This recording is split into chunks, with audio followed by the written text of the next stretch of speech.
Sa isang magandang umaga ng summer, dumating ang isang manggagawa sa mansyon ng kanyang kliyente upang linisin ang swimming pool. Ngunit agad na nakuha ang atensyon niya ng isang kasambahay sa mansyon. Habang nagpapalitan sila ng malalagkit na tinginan, pinili ng kasambahay na paalisin muna ang kanyang dalawang anak na sina Violet at Ivy upang makapiling ng pribado ang manggagawa. Pagkaalis ng mga bata, agad siyang nakipaghalikan sa manggagawa sa silid ng kanyang amo. Samantala, nakita ni na Ivy at Violet si Joy, ang anak ng amo, na nag-iisa at naglalaro. Sumama sila sa isang tea party. Habang naglalaro, napansin ni Ivy sa bintana na pauwi na ang amo. Agad niyang binalaan ang iba. Pagpasok ng amo sa bahay, tinawag niya ang kanyang asawa, ngunit nasa malayo ito sa hardin at hindi narinig ang tawag. Habang umiikot sa bahay, may narinig siyang mga tunog mula sa isang silid. Nagtaka siya at agad itong sinilip. Laking gulat niya nang makita ang kasambahay sa isang mapusok na tagpo kasama ang tagalinis ng pool. Agad siyang sinubukang labanan ng lalaki, ngunit siya ay nasaktan at nawalan ng malay. Dahil sa ingay, nakuha ang atensyon ng kanyang asawa sa hardin at dahan-daang pumasok sa bahay upang tingnan ang nangyayari. Sa pag-alis ng pool cleaner, agad na lumuhad ang kasambahay at humingi ng tawad. Ngunit hindi ito ang unang beses na nahuli siya ng amo na may ibang lalaki. Sa katunayan, may relasyon din sila ng amo. Habang nagtatalo sila, dumating ang asawa at narinig ang kanilang usapan. Nabigla siya, nang mabunyag ang lihim na relasyon ng amo at kasambahay, agad itong lumabas ng silid, bigo at sugatan ang damdamin. Pinaalis ng asawa ang kasambahay at sinabing huwag nang bumalik sa bahay. Hindi nila alam, may nanunood pala sa kanila mula sa ibang silid. Umalis ang kasambahay kasama ang kanyang mga anak, ngunit bago sila lumisan, ibinigay ni Joy ang kanyang paboritong laruan kay Violet, umaasang magkikita silang muli balang araw. 11 taon ang lumipas, bumalik si Violet sa mansyon bilang isang ganap na dalaga upang bisitahin si Joy. Masayang-masaya ang dalawa na muling magkita. Habang kumakain ng hapunan, nagkwentuhan sila tungkol sa nakaraan. Naroon din si Ivan, ama ni Joy, at sumali sa usapan. Biglang inamin ni Violet na ang dahilan ng kanyang pagbalik sa lungsod ay upang maghanap ng trabaho. Ikinwento niya ang hirap sa paghahanap ng matitirhan. Kaya naman masayang inalok siya ni Joy na tumira na lang sa mansyon. Nagulat si Ivan sa alok ng anak at agad siyang tinawag sa kusina upang kausapin. Pinagalitan niya si Joy sa pagiging sobrang bukas ang loob at sinubukang kumbinsihin siyang bawiin ang alok, pero iginiit ni Joy na manatili si Violet. Ibinigay pa niya ang kwarto ng kanyang yumaong ina kay Violet. Kinagabihan, habang iniikot ni Violet ang bago niyang kwarto, inilabas niya ang isang manika mula sa kanyang bag. Naligo siya, tapos pinuntahan si Joy. Habang nagkukwentuhan sila, napansin ni Violet ang larawan ng isang lalaki at nagtanong kung sino ito. Ipinakilala ni Joy na si Michael iyon, ang kanyang nobyo na balak niyang pakasalan bago siya umalis papuntang Yale. Sinabi rin niyang darating si Michael sa bahay sa mga susunod na araw. Hindi alam ni Joy na hindi natuwa si Violet sa balitang ito. Bigla siyang nagpakita ng madilim na ekspresyon. Pero agad niyang pinawi ito at ngumiti ng matamis kay Joy na walang kaalam-alam. Kinabukasan, sinundan ni Violet si Ivan habang paalis ito papuntang trabaho.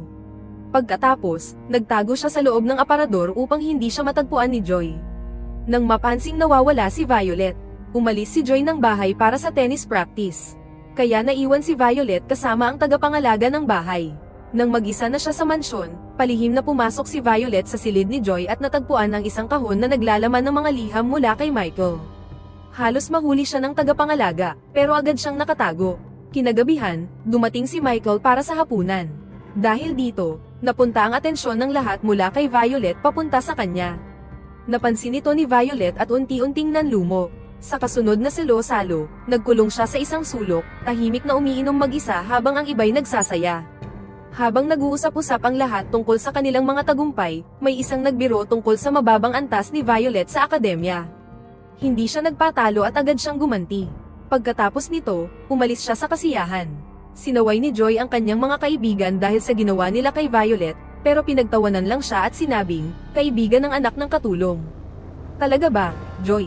Samantala, sa kanyang silid, nagbihis si Violet ng panloob na tapal odo habang naghahanda para pumasok sa trabaho. Nang makabalik siya mula sa night shift, nadatnan niya si Joy at Michael na naghahalikan.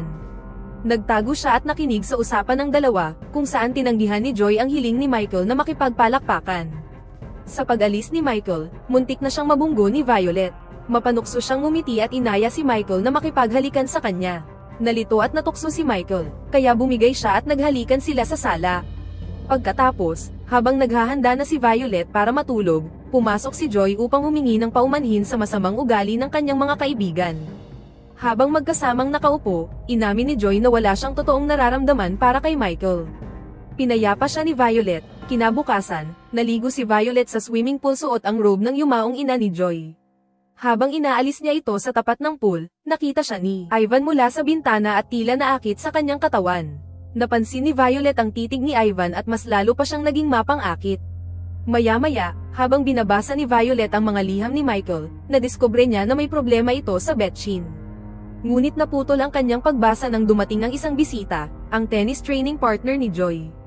Habang naglalaro ang dalawa, palihim na sumilip si Violet at narinig ang partner ni Joy na nagsabing, "Kuha lang ako ng inumin. Gusto mo rin ba?" Agad na pumunta si Violet sa kusina at naghalo ng alak sa prutas na inumin.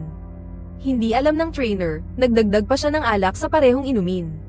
Nang mainom nila ito, parehong nalasing sina Joy at ang trainer, kaya hindi na sila nakapag-ensayo para sa torneo kinabukasan. Habang nakatulog si Joy sa bench, dumating si Michael at nadatnan siyang lasing. Tinulungan siya ni Violet na ipasok si Joy sa loob ng bahay para hindi siya makita ni Ivan. Kinagabihan, nagsinungaling si Violet kay Michael. Sinabi niya na hindi mahal ni Joy si Michael at nalasing ito dahil sa stress ng kanilang relasyon. Naniwala si Michael at napuno ng galit. "Hindi ko akalaing lulukohin niya ako, samantalang ako, naging tapat." Wika ni Michael. Sinubukang muling akitin ni Violet si Michael, pero tinulak siya nito. "Layuan mo ako, Violet. Tama na." Ang sambit ni Michael kay Violet.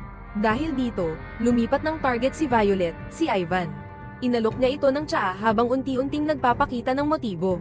"Huwag kang matakot, minsan, kailangang sundan ang toksong nararamdaman," sabi sa kanya ni Violet. Pagkatapos nito, bumalik siya kay Michael at inalok ito ng bedsheet. Nalasing si Michael at muling bumigay sa tukso ni Violet. Naghalikan sila muli. Pagkatapos ng lahat, binalaan ni Michael si Violet.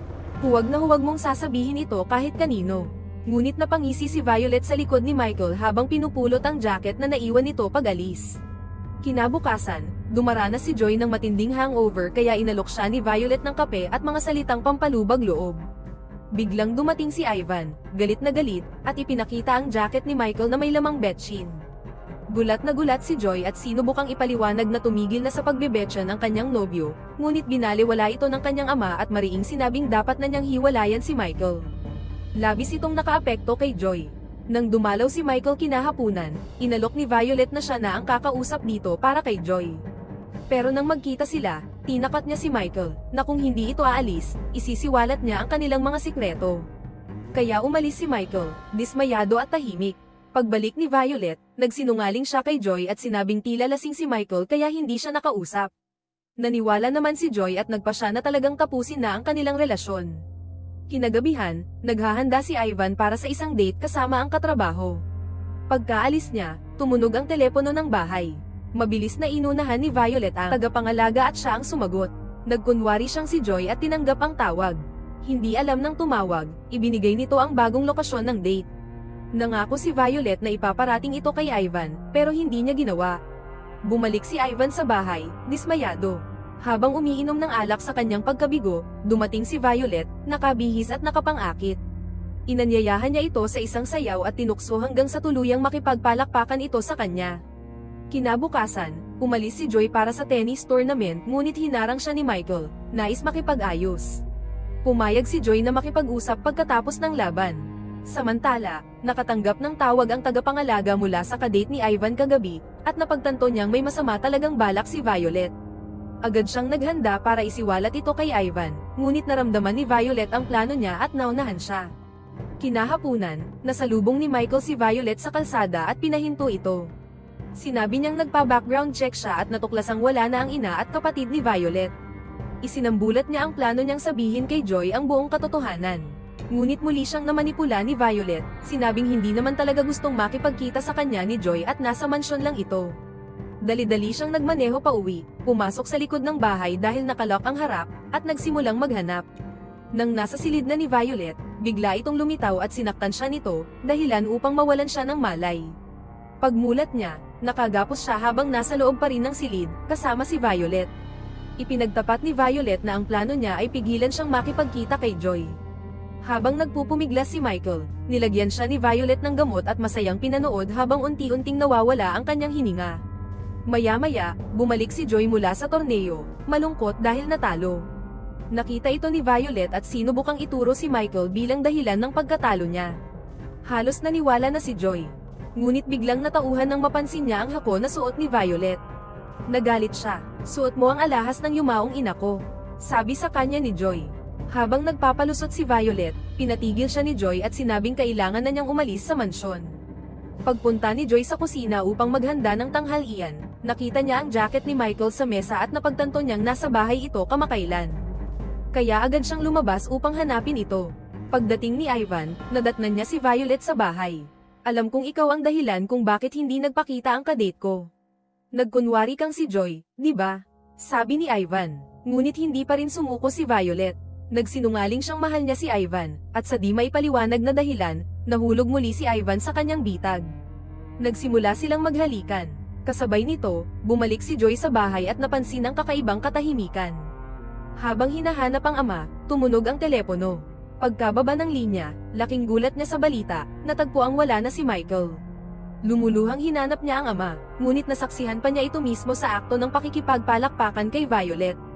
Sa gulat at sakit, agad siyang umalis ng bahay sakay ng kotse. Dahil dito, sinabihan ni Ivan si Violet na umalis na sa bahay. Ngunit kinumpronta siya nito, "Iniwan mo ang nanay ko noon pa lang. Ngayon pa ba ako mawawalan ulit?" Ngunit nang iginiit ni Ivan ang pagpapaalis sa kanya, nagpa siya si Violet na ilabas ang kanyang huling kasamaan.